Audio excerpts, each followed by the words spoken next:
Dear viewers, আসসালামু আলাইকুম। Japanese ক্লাসের পক্ষ থেকে তোমাদের জানাই আন্তরিক শুভেচ্ছা এবং অভিনন্দন। যে সকল ভিউয়ার্স মোটামুটিভাবে কাতাকানাগুলো আয়ত্ত করতে পেরেছেন, সে সকল ভিউয়ার্স আজকের ক্লাসটি খুব সহজেই বুঝতে পারবেন। আজকের ক্লাসে আমরা শব্দের অর্থ এবং উচ্চারণ কিভাবে বাক্য তৈরি করতে হয় এটা আমরা শিখব। তবে শুরু করা যাক।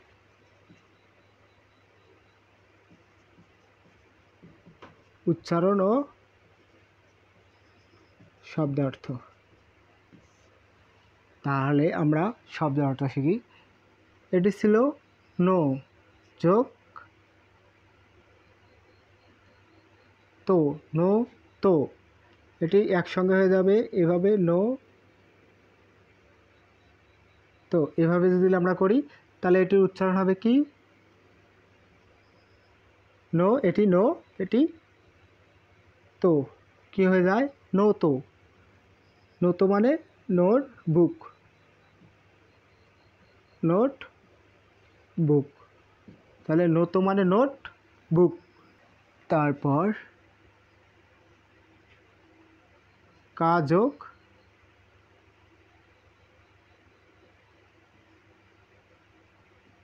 তাহলে কা যোগ দো, তাহলে হয়ে যায় কি হয়ে যায়?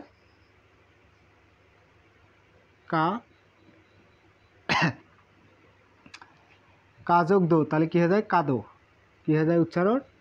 কা কাদো। কাদো মানে তাস বা কাঠ, তাস বা কাঠ। তারপর কযোগ হি, কযোগ হি, এটি হয় কো হি। কোহি মানে কোপ, সরি, ক হি, ক হি।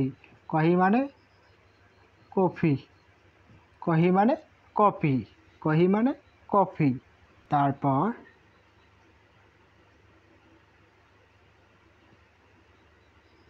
বিযোগ রু, তাহলে বিযোগ রু সমান সমান হয়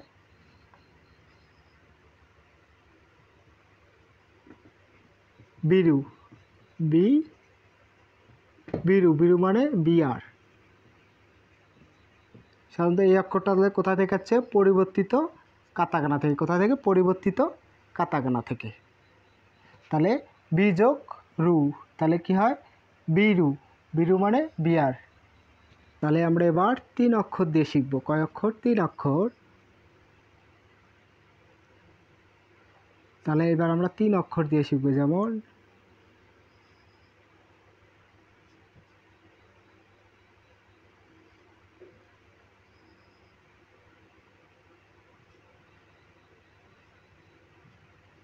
তাহলে এটি হয়ে যাবে কামেরা। তাহলে একসঙ্গে লেখা যায় আমার। তাহলে কি হয়ে যাবে? কামেরা। কামেরা মানে ক্যামেরা। তাহলে কামেরা মানে ক্যামেরা। 1 2 3 4 5, 5টি হয়েছে। তারপর আর আমরা 2টি শিখব।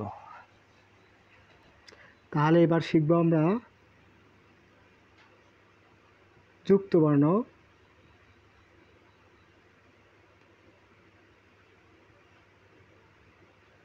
শিয়া জি। তাহলে এটি কি হয়ে যাবে? শি, শি, সরি, শি ইয়া জু। শিয়া জু হওয়ার কথা ছিল, শি ইয়া জু, কিন্তু ওইটি হয়ে যাবে জু জু। কি হয়ে যাবে? জু জু, জু জু। আমরা এটা একটু লিখে নেই দেখি।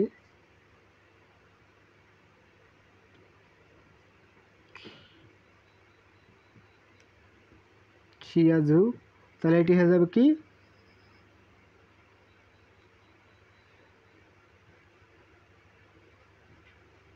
যা জু, এটি হয়ে যাবে যা জু, যা জু।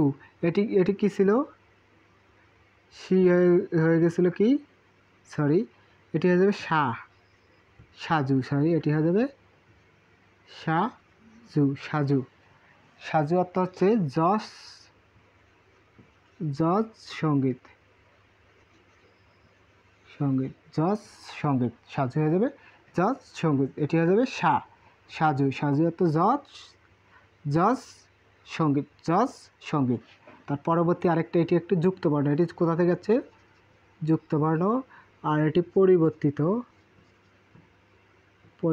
এটি, হ্যাঁ, এটি যুক্তবর্ণ। আরেকটি যুক্তবর্ণ দিয়ে আমরা শিখব, আরেকটি শিখব, এটি হচ্ছে যোগ এ সমান সমান হয়ে যায়, ও সরি, যুক্তবর্ণ, তাহলে এটি হয়ে যায়, এটি উচ্চারণ হওয়ার কথা ছিল G U J, sorry, G U, এটি হওয়ার কথা ছিল জি ইউ, এটি হয়ে যাবে কি যা। আর এটি আমরা এখন লিখি, তাহলে এটি হয়ে যাবে কি যা। এটি কাতাকানায় কি ছিল, যে, যা যে মানে হচ্ছে জুস, যা যে মানে জুস। তাহলে আমরা আরেকবার উচ্চারণগুলো করে দিতেছি, দেখেন। নত মানে নোট মানে নোট, এভাবেই শব্দ হয়। মানে এদের শব্দগুলো অনেকটাই সহজ, মানে পড়া লাগে না, যুক্তবর্ণ, স্বরবর্ণ, ব্যঞ্জনবর্ণ, খালি যুক্তবর্ণটা পড়তে হয়। মানে আমরা যদি সরাতে আকার, ইকার, হিসিকার, মানে ক খ পড়তে হয়, অনেক ঝামেলা। আর জাপানিজ ভাষাগুলোর মধ্যে একদম ওইভাবে বর্ণ দেওয়া আছে, ওই বর্ণগুলো এইভাবে বসে বসে আমরা একটি করে শব্দ অর্থ পাই।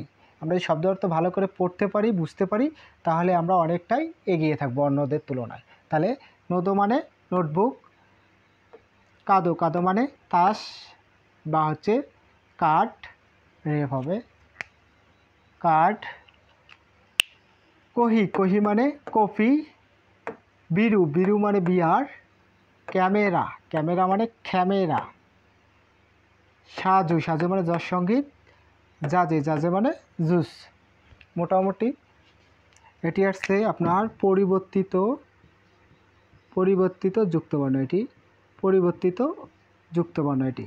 আর এটা শুধু যুক্তবর্ণ, এটি পরিবর্তিত যুক্তবর্ণ থেকে আসছে। যে সকল ভিউয়ার্স এই ক্লাসটি মনোযোগ সহকারে দেখেছেন, মোটামুটিভাবে শব্দর গঠন কিভাবে করতে হয়, শব্দ তৈরি কীভাবে করতে হয়, মোটামুটিভাবে বুঝতে পেরেছেন। আজকে এ পর্যন্তই। পরবর্তী ক্লাসে আমরা খুব সহজ টেকনিকের মাধ্যমে টেক্সট বুকের যে পড়াগুলো আছে, অধ্যায়গুলো আছে, এই শব্দের অর্থগুলো সিরিয়াল অনুযায়ী আমরা পড়ব। যারা N5 দেবেন তারা 1 থেকে 25, কিন্তু তার বেশি পড়তে হয়। মোটামুটি 35টা আয়ত্ত করলে আর কি মোটামুটিভাবে একটা ভালো মার্ক পাওয়া যায়। তারপর যারা N4 দিবেন তাদের তো মোটামুটি 50 অধ্যায় পর্যন্ত মোটামুটিভাবে শব্দের অর্থগুলো মুখস্থ করতে হবে। তারা সবাই এই অনুযায়ী ক্লাসগুলো করার চেষ্টা করবেন, মোটামুটি আপনারা অনেকটা এগিয়ে থাকবেন পরীক্ষায়। তারপর কাঞ্জি আছে, কাঞ্জিগুলো আপনারা যার যে সমস্যা আমাদের এই চ্যানেলের মাধ্যমে সকল ভিডিও দেওয়া থাকবে, আপনারা চাইলেই সকল ক্লাসগুলো খুব সহজেই করতে পারবেন। তবে আজকে এ পর্যন্তই। সবাই ভালো থাকবেন, সুস্থ থাকবেন। আল্লাহ হাফেজ।